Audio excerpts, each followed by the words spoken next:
ఈ పాడ్కాస్ట్ నచ్చితే లైక్ చేయండి, షేర్ చేయండి, సబ్స్క్రైబ్ చేయండి, ఫాలో అవ్వండి. పిల్లలు, ఈరోజు నేను చెప్పబోయే కథ పేరేంటంటే యజమానికి ప్రేమతో. అదో దండకారణ్యం అంటే ఒక అడవి. ఒక నేరేడు చెట్టు మీద కోతి జంట నివాసం ఉంటుంది. వాటికి ఒక బుజ్జి కోతి పిల్ల. అది ఎంచక్క ఆటలాడుతూ అటు ఇటు గెంతుతూ అల్లరి చేస్తూ ఉండేది. ఒకరోజు వాళ్ళ అమ్మతో ఇలా అంటుంది, అమ్మా, మొదటి నుంచి మనం ఇక్కడే ఉంటున్నామా అంది బుజ్జి కోతి పిల్ల. అవునరా బంగారం, నీకు అనుమానం ఎందుకు వచ్చింది? నేను మీ నాన్న ఇక్కడే పుట్టాం, ఇక్కడే పెరిగాం, మన బంధువులంతా ఇక్కడి వారే అంది తల్లి. అయితే మనం ఎక్కడికి వెళ్ళామా అంది బుజ్జి కోతి పిల్ల. పిచ్చి పిచ్చిగా మాట్లాడకు, ఇంత చక్కని అడవిని తీయని పండ్లను వదిలి మనం ఎందుకు వెళ్ళాలి చెప్పు అంది తల్లి కోతి. మరి మనకు దగ్గరలోనే ఒక పట్టణం ఉందని, అది చాలా బాగుంటుందని నా స్నేహితుడు చెప్పాడే అంది బుజ్జి కోతి పిల్ల. తప్పమ్మా, ఆ పట్టణాలు మనుషుల కోసం, మనకు కాదు. ఇలాంటి అందమైన అడవులు మనకు తెలిసిందా అని తల్లి కోతి చెప్పింది.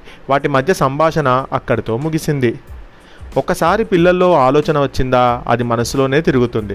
పిల్ల కోతికి ఎలాగైనా పట్టణం చూడాలనే కోరిక పెరిగిపోయింది. ఒకరోజు స్నేహితుడిని తీసుకొని ఎవరికి చెప్పకుండా పట్టణం బయలుదేరింది. పెద్ద పెద్ద భవనాలు, కార్లు, ఆటోలు దానికి వింతగా కనిపించాయి. అమ్మో, పట్టణం ఎంత బాగుందో అనుకుంది. కొంత దూరం వెళ్ళాక అక్కడ గారడి ప్రదర్శన చూసింది, అంటే సర్కస్ చూసింది. గారడి వాడి దగ్గర 2 కోతులున్నాయి. వాటిని చూశాయి పిల్ల కోతి, దాని స్నేహితుడు. పక్కనే ఉన్న చెట్టు ఎక్కి కూర్చున్నాయి. గారడివాడు వాటితో అనేక విన్యాసాలు చేయించాడు. జనం చప్పట్లు కొట్టారు. పిల్ల కోతి కూడా ఆటలకు మురిసిపోయింది. ఆట ముగిశాక 2 కోతులను నీడన కట్టేసి వంట చేయడంలో మునిగిపోయాడా గారడివాడు. పిల్లకోతి దాని స్నేహితుడు ఆ కోతుల దగ్గరికి చేరాయి. భలే భలే, మీ ఆటలు చాలా బాగున్నాయి అంది పిల్లకోతి. మీరు ఎక్కడి నుంచి వచ్చారు అడిగాయి గారడి కోతులు. మేము అడవి నుంచి వచ్చాం అని బదులిచ్చింది పిల్లకోతి.